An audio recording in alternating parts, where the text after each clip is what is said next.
Johanna. Thank you all for inviting SSS to be part of this session. I would also like to thank our DCG, Sir Vic, for including me here, as this is a valuable avenue to share the value of being an SSS member to our kababayan here in Canada. So let me start with sharing my screen.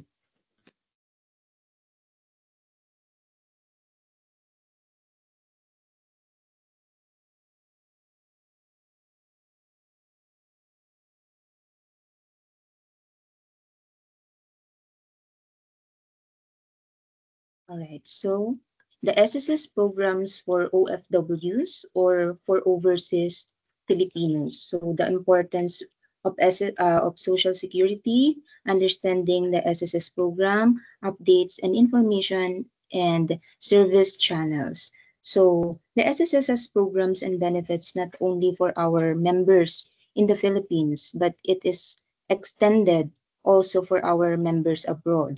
So, what are the benefits of being an SSS member? Ano-ano po yung mga benepisyo na pwede nating matanggap kapag tayo po ay miyembro ng SSS? So, let's start with, alamin po natin ano po ba yung Social Security at bakit kailangan natin ito. So, Social Security, it is a program of social protection established by legislation or mandatory arrangement, usually by governments, to provide a degree of income security in preparation for cases of sickness, maternity, unemployment, disability, old age, and death. Social Security provides benefits to replace a portion of lost income or earnings. It promotes living conditions to satisfy general needs of population, especially those who are sick, disabled, elderly, and survivors. So, sino-sino po ang covered ng SSS? Sino-sino po ang pwedeng maging membro ng SSS? So, SSS coverage for all private sector, meaning those who are employed, self-employed, including land-based overseas Filipino workers, they are mandatory to be covered by SSS, while the coverage for separated employees, non-working spouse, and overseas Filipinos is voluntary. So I just want to give emphasis po on the coverage of our members in Canada. All members who are outside the Philippines must be covered under Overseas Filipino and not as a voluntary member, because based on Section 9 of the Implementing Rules and Regulations of Republic Act number 11199 or the Social Security Act of 2018, all Filipino permanent migrants, including Filipino immigrants, permanent residents, or naturalized citizens of their host countries, may be covered by the SSS on a voluntary basis. However, they shall pay the contributions in accordance with the guidelines on MSC and payment deadline applicable to land-based OFWs. So, ibig sabihin po, kapag ang isang member po ay nasa ibang bansa na, at gusto pong magpatuloy ng kanyang contribution sa SSS, siya po ay under pa rin ng overseas Filipino. Hindi po siya voluntary. Yung tinatawag po nating voluntary, sila po yung mga na-separate sa private employment, tapos gustong magtuloy ng paghuhulog sa SSS pero nasa Pilipinas po sila. So remember po, once na nasa labas po ng Pilipinas, tayo po ay overseas Filipino. So, paano po mag-register or kumuha ng SSS number? Para po tayo ay makapag-register sa SSS, para kayo ay magkaroon po ng account, ma-verify nyo po ang inyong records, ma-check ang contributions, pumunta lang po tayo sa sss.gov.ph. Mag-register lang po tayo doon. Just make sure po na updated ang ating contact information. So, once na-register na po tayo sa website, pwede na po tayo doong mag-file ng kung ano man pong benefits ang ating ipa-file, plus doon din po natin makikita yung ating contributions and loan status. paano naman po kumuha ng SSS number? Ang pagkuha po ng SSS number, yan po ay ginagawa rin online. Hindi na po siya sa branches, hindi na po siya sa offices ng SSS. Lahat po yan ay sa online sa sss.gov.ph. Ang kailangan lang pong i-submit dito ay ang ating birth certificate or ang ating passport. And next, magkano ang dapat ibayad na SSS contribution for overseas Filipino workers or overseas Filipino? So sa ngayon po, starting January 2025, ang atin pong contribution minimum is 1,200. Ibig sabihin, yan po yung pinakamababang contribution na pwede nating ihulog kada buwan. At ang pinakamataas naman po ay 5,250 pesos. So may mga members po tayo na nagtatanong kung meron pa raw po bang mas mataas na contribution aside sa 5,250. So ang sagot po ay wala na po. Yan na po yung pinakamataas na contribution. Pero kung gusto po ng isang member na mag-invest pa kay SSS or maglagay ng pera sa SSS, meron po tayong tinatawag na pension booster. So later po, i-discuss natin yon kung ano po ba yung pension booster. So sa ngayon po, ang pwede pong ihulog ng SSS member na gustong mag-continue ng kanyang contribution ay 1,200 minimum and 5,250 po ang maximum. So saan po pwedeng magbayad? Ang mga SSS members po natin dito within Alberta and Saskatchewan, pwede po kayong magbayad dito sa mga collecting partner or agencies po na nandito na nakalagay po sa screen.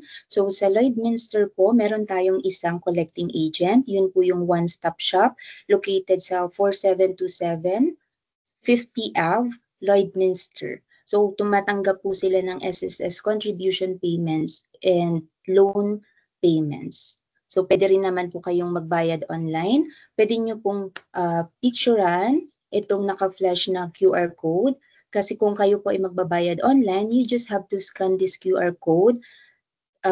Just make sure po na alam nyo yung SSS number nyo. Kasi dito po, pag nagbayad tayo online, automatic posted po yan sa ating account.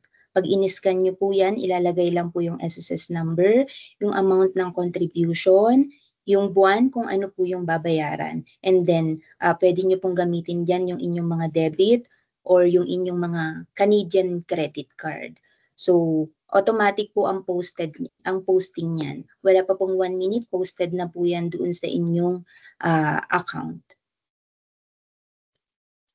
So, bakit po ba tayo kailangang mag-contribute ng ating SSS? Bakit kailangan nating ipagpatuloy yung paghuhulog ng ating SSS contributions even tayo po ay nandito na sa abroad, even tayo po ay hindi na babalik sa Pilipinas or wala na po tayong, kumbaga, hindi na po natin option na bumalik sa Pilipinas. So, dapat po natin siyang ituloy dahil nasaan man po kayo sa mundo, basta kayo po ay SSS member, lagi po kayong SSS member. So, yung mga benefits po na applicable para sa inyo, hindi po yan mawawala for as long as meron po kayong qualified contribution. Even kayo po ay Canadian citizen na, kahit po kayo ay hindi dual citizen, pwede pa rin pong ipagpatuloy ang paghuhulog sa inyong SSS. So bakit po? Para kayo po ay maka-avail ng ating 7 benefits, including yung ating mga privileges. So ano-ano po ba yung 7 benefits ng SSS? So una po, meron tayong sickness benefit. So yung sickness benefit po, yan po yung daily cash allowance granted to a member who is unable to work due to sickness or injury. So up to 72,000 pesos po ang pwedeng makuha ng isang member kung siya po ay nagkasakit. So remember po, even tayo po ay nasa abroad, makakapag-file pa rin po tayo ng sickness benefit dahil yan po ay online lang po ang filing. Kailangan lang po meron kayong bank account na nakaregister dun sa inyong online account. Ang sickness po ay pwedeng home confinement, pwede rin naman pong hospital confinement. So kung home confinement po, within 5 days, dapat po kayo po ay nakapag-file na dun sa inyong online account. Kung kayo naman po ay na hospital, within 1 year po, kailangan po na i-file nyo na siya doon sa inyong online account. Yan po kapag ka na-i-file nyo na, i-evaluate po noong ating physician, noong ating SSS physician.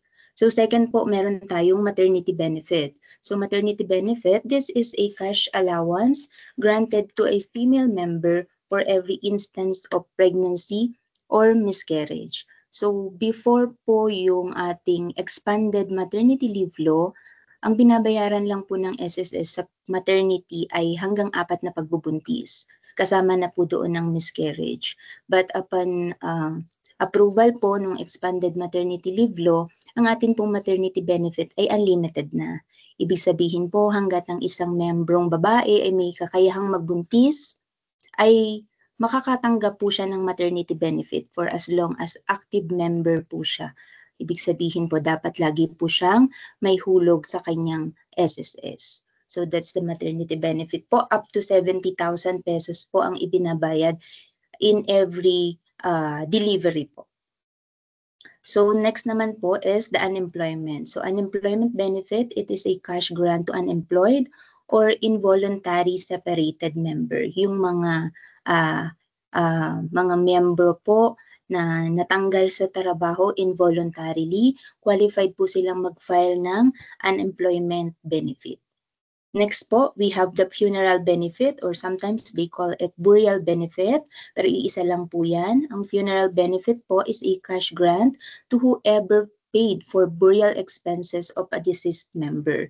So, ang ibinabayad po natin dito ay 12,000 pesos minimum po and maximum of 60,000 pesos.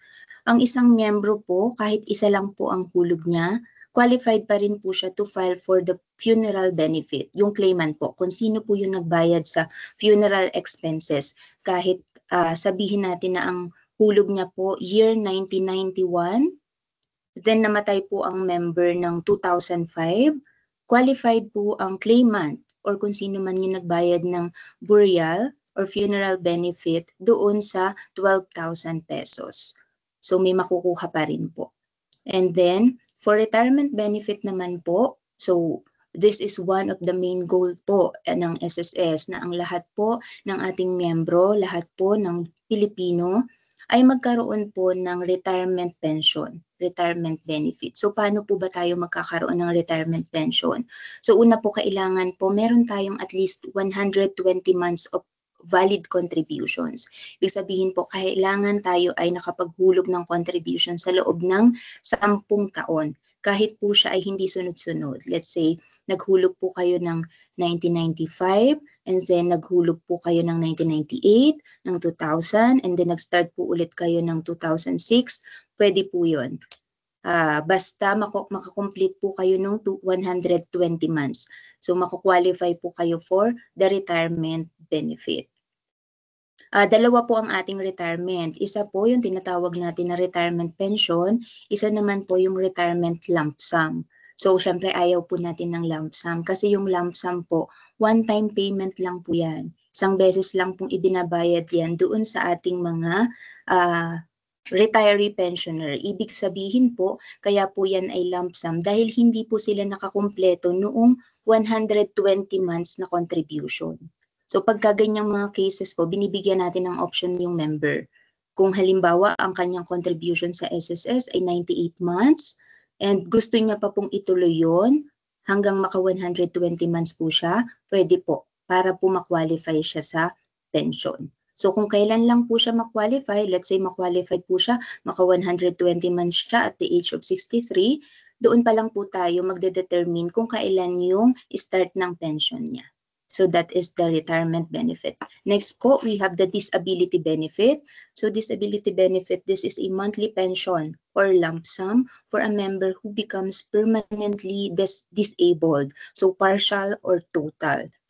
So ang disability benefit po, pwede siyang total. Ibig sabihin po kung talagang ang isang miyembro ay hindi na po makapagtrabaho, dahil sa kanyang kapansanan, binibigyan po siya ng pension. So yung pension na yun po, titigil lang kung kailan po makaka-recover ang isang member or may mga cases po tayo na hindi nakaka-recover. So pagdating po ng 60 years old, retirement naman po ang fina-file nila. So dito po, hindi po kailangan na naka 120 months. Ang kailangan lang po dito, at least meron pong 36 months contribution ng isang member. Qualified po siya mag-pension for the disability benefit. At lump sum naman po, ibig sabihin po one-time payment kung less than 36 months po na contribution.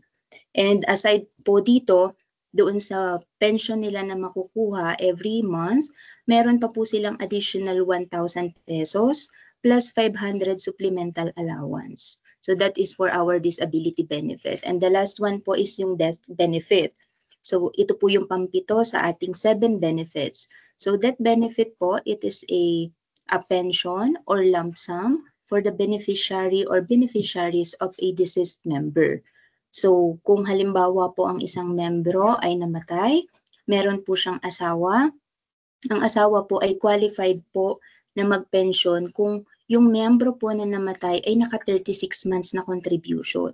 So remember po, sa retirement po, ang kailangan po 120 months na contribution or higher po. Because the higher the contributions, the higher the months po, the higher the benefits. So ganun din po sa death benefit. So sa death benefit po, ang kailangan naman po ay 36 months of contribution para po makapag-pension ang isang beneficiary ng miyembro na namatay. So sa mga beneficiary po, meron tayong tinatawag na primary. So primary po, ito po yung asawa po, legal spouse or minor children noong miyembro na namatay. Secondary po is yung parents. Designated po kung sino po yung inilagay sa E1 and E4, yung dineclare po na beneficiary, and yung legal heirs po in accordance po doon sa ating family code.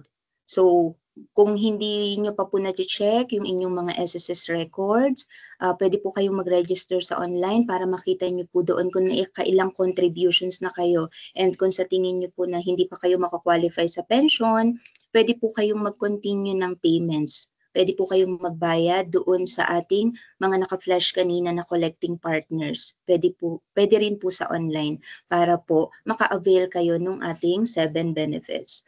And we also have privileges offered by SSS. So we have loans. Meron po tayong salary loan, calamity loan, and pension loan. So salary loan po is amounting to 20,000 pesos to 40,000 pesos. It will depend po on your contribution. While the calamity loan po, ito naman po ay ibinibigay if residing in NDRRMC declared calamity areas with at least 36 months of contribution.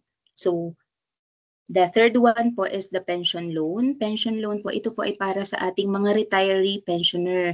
Hindi po ito pwede doon sa ating mga survivor pensioner. Ibig sabihin po kapag survivor pensioner, ang pension po ay galing sa asawang namatay. So hindi po sila pwede for the pension loan. Ang pwede lang po ay yung mga retiree pensioner. Yung mga nag-pension po dahil sila ay nag-60 years old na at wala na pong trabaho. So that is the benefits and privilege of being an SSS member. So ito naman po, yung pension booster, yung sinasabi ko po kanina na may mga member nagtatanong kung meron daw po bang mas mataas pang contribution doon sa 5,250. Since wala na pong mas mataas pa doon, ang option po ng member, pwede silang enroll doon sa ating tinatawag na pension booster. So yung pension booster po, this is a saving scheme to supplement retirement benefits that is secured, tax-free, and affordable because the minimum contribution here is only 500 pesos and it has no maximum amount. So kung halimbawa po naghulog po kayo sa contribution nyo 5,250 and meron po kayong 100,000 na gustong i-invest kay SSS, pwede po yun. So it has a high return of investment. Last year po, during the launch of the pension booster, SSS targets 7.2% of interest rate. So paano po mag-enroll dito? Online lang po ito. Kaya kailangan po talaga na nakaregister kayo doon sa ating my.sss. Kailangan po na-access nyo yung inyong online account. So saan po pwedeng magbayad? Pwede rin po kayong magbayad dito within Canada. Doon po sa mga finalash ko kanina na mga collecting partners and online payments. So kung halimbawa naman po na gusto nyo nang i-withdraw yung inyong inilagay po doon na investment, pwede po, pero hindi siya pwedeng i-withdraw within the first year. except na lamang po for extreme hardships. So usually po ang withdrawal po nito is after 5 years. So that is the pension booster po. So ano-ano naman po ang mga kailangang siguraduhin bilang SSS member? So bilang SSS member po, kailangan po updated ang inyong contact information, kailangan po nakaregister kayo sa My SSS account, kailangan po ay magbayad kayo ng inyong contributions gamit ang payment reference number na makikita nyo rin po sa online account, at kailangan po mag-upload kayo ng Philippine Bank account doon sa inyong online account. Bakit po?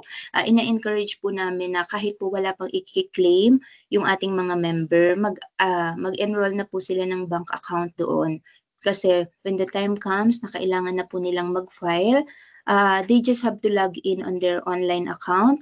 Halimbawa po, they will file for sickness. They just have to click the apply for sickness benefit and upload the necessary medical documents. Once it is evaluated by the SSS physician, the amount of benefit will be credited directly to your bank account. Ang approval po kasi ng bank account, usually it takes 5 to 10 days. So mas mainam po na meron na tayong naka-enroll doon kahit wala pa po tayong ifa-file na any type of claim. So ano naman po yung mga recent updates and yung mga service channels ng SSS. So sa ngayon po, ang update po natin ay yung regarding sa AKOP or Annual Confirmation of Pensioners. Baka po meron sa inyo or meron kayong mga kakilala na pensyonado ng SSS. Sila po ay required na mag-report sa SSS sa pinakamalapit na office or through mail po. Pwede silang mag-mail ng kanilang mga documents para mag-report.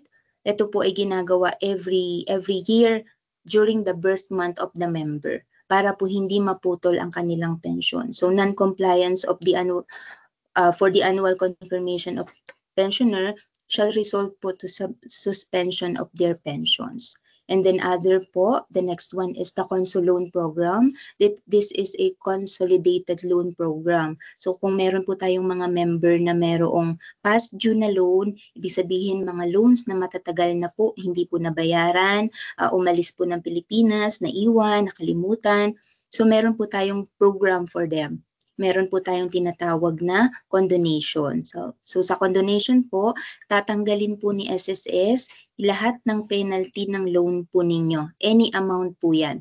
Basta po merong penalty ang loan, pwede po yung tanggalin, pwede nyo po yung i-apply para po ma-waive, at pwede nyo po siyang bayaran installment or in full payment. It's up to you po kung gusto nyo siyang bayaran ng installment or full payment. Up to 3 years, pwede nyo po siyang bayaran. And then yung the last one po is yung pag-set up ng time-based one-time PIN. So kung meron po sa inyong mga SSS members na registered na po sa My SSS at hindi po maka-login dahil hinahanapan po sila ng time-based one-time PIN, pwede po kayong mag-download ng Authenticator app. Meron pong instruction sa aming website kung paano po i-set up itong time-based one-time PIN. So marami po tayong mga members na hindi po maka-login sa website dahil po hinahanapan sila ng PIN. Ngayon po, before po kasi, every time na magla-login tayo sa SSS website, diretso lang po. Kailangan lang pong ilagay ang user ID and password. Ngayon po, kapag ka-login natin dun sa website, kailangan po may PIN na. Yung PIN po, sinesend po siya doon sa ating mga Philippine mobile numbers. Kung wala na pong Philippine mobile number, ang option po natin is mag-set up po ng time-based one-time PIN through an authenticator app. So, available po lahat ng instructions sa ating website. Pwede po kayong mag-visit doon for more information. And sa ngayon po, ang SSS ay merong 18 offices manned by foreign representatives and local hires in 12 country locations. So for programs and service delivery to our overseas Filipinos. So dito po sa Canada, we have Toronto, Vancouver, and Calgary. Ang Calgary po, ang area of jurisdiction po ng Calgary ay Alberta and Saskatchewan. So So to end my presentation, I just want to share with you the SSS message to our overseas Filipino workers and overseas Filipinos that once you are an SSS member, you are always an SSS member. And let's be reminded that our SSS contribution is a long-term savings and it is not an expense or burden. So let's also remember po that being an active SSS member, having an active SSS contribution is important during the period of gainful overseas employments para masiguro po ang inyong future SSS benefits. Again, I just want to reiterate po na even kayo po ay Canadian citizen, hindi po dual, pwede pa rin po kayong mag-contribute sa SSS, pwede po kayong magpatuloy ng contribution sa SSS para po kayo ay magkaroon ng pension. So, for more inquiries or concerns po, pwede po kayong mag-email sa amin sa calgary@sss.gov.ph or you can call us at number 368-338-1171. So again po, my name is Venice from SSS. Thank you so much po.